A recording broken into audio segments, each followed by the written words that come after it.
part of focused agenda.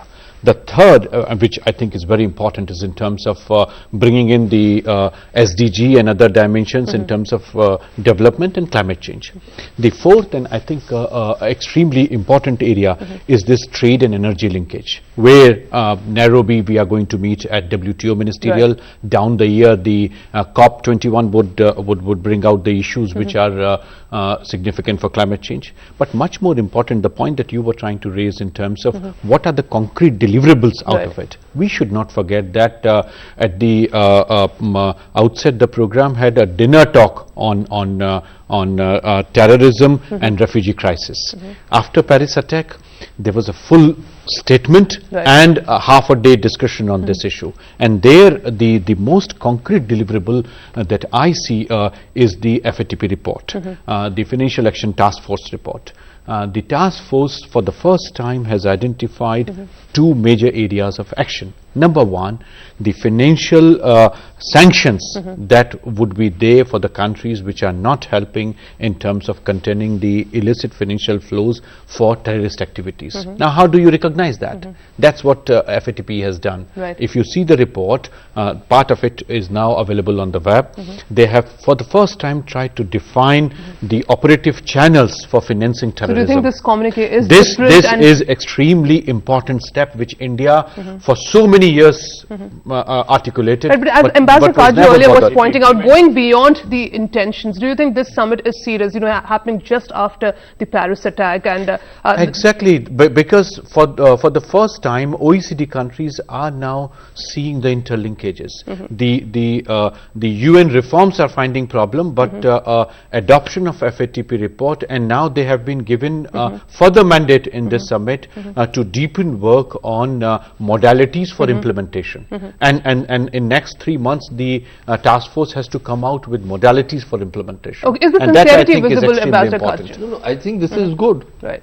But the question before me is this, that we all know that enormous amount of funds, an enormous quantum of funds flows to the from the Salafi groups in Saudi Arabia to terrorist organizations all across the world.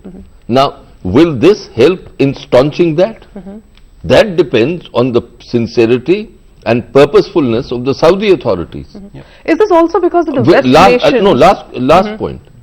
If the Saudi authorities fail, do you see, Dr. Chaturvedi, that there will be sanctions imposed in accordance with the FATA's recommendations on the Saudis? I think it is very important that at the global level, at least now there is appreciation by the West of this. So far, G20, I mean, is G20 any other platform? We never had a convergence in terms of who is financing these kind of activities. Road for G20 actually started from Paris, as many reports say. But in terms of deliverables, this is something which is very debatable at this stage. What will really come out, in terms of concrete results? But as far as the Western nations are concerned at this stage, right after Paris, do you think that they are fighting a battle? Is the coalition really together in terms of what is it that they really want to achieve against the ISIS? Because the fractured look, you want to topple the Assad government also, and you want to topple the ISIS also. Look at Saudi Arabia, Turkey, and Qatar for that matter. All this while they've been supporting the rebel groups fighting the Assad government. The Western nations never responded. Do you think all this strategy is not really working as far as the Western nations are concerned? Ambassador Kaju. Quite clearly.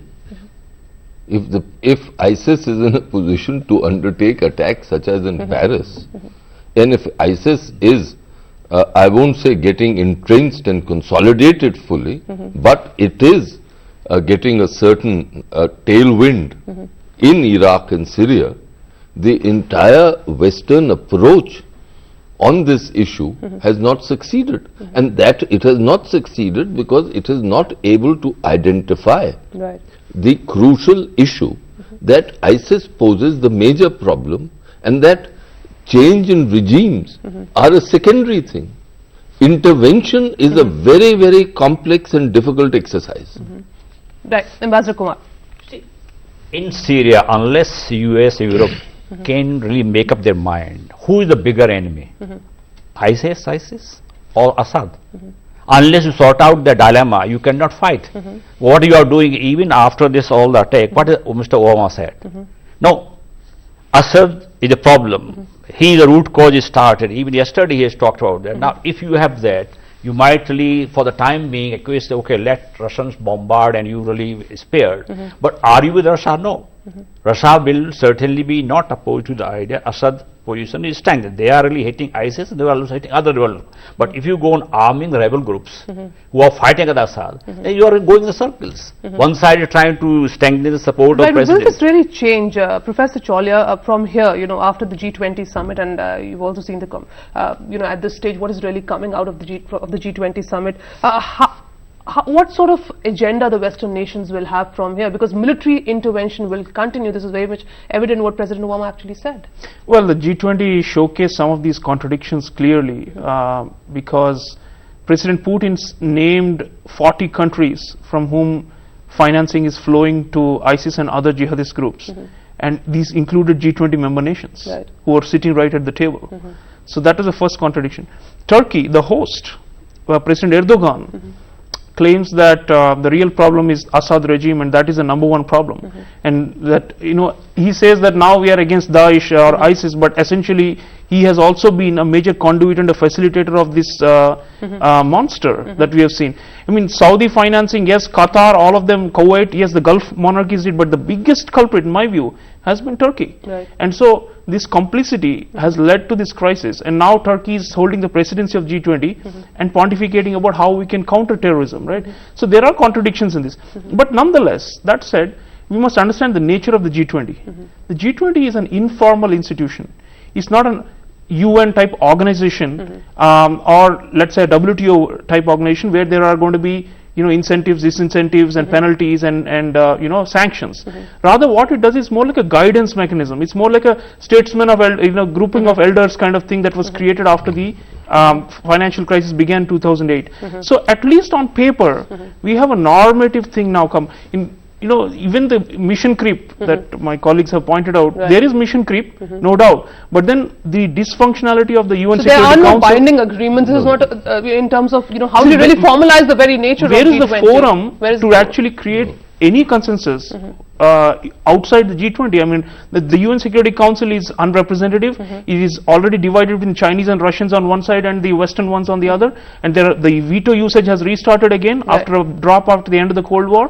So G20 automatically will be able to take on, hopefully should be able to take on these things. But by its very nature, it's only a summit kind of system with some ministerials and some working bodies and so on. It's not really got a permanent... Okay, Ambassador Kajal is disagreeing with you, but time now for me to slip into a short break. Next when we come back, we'll discuss more on this. Stay tuned.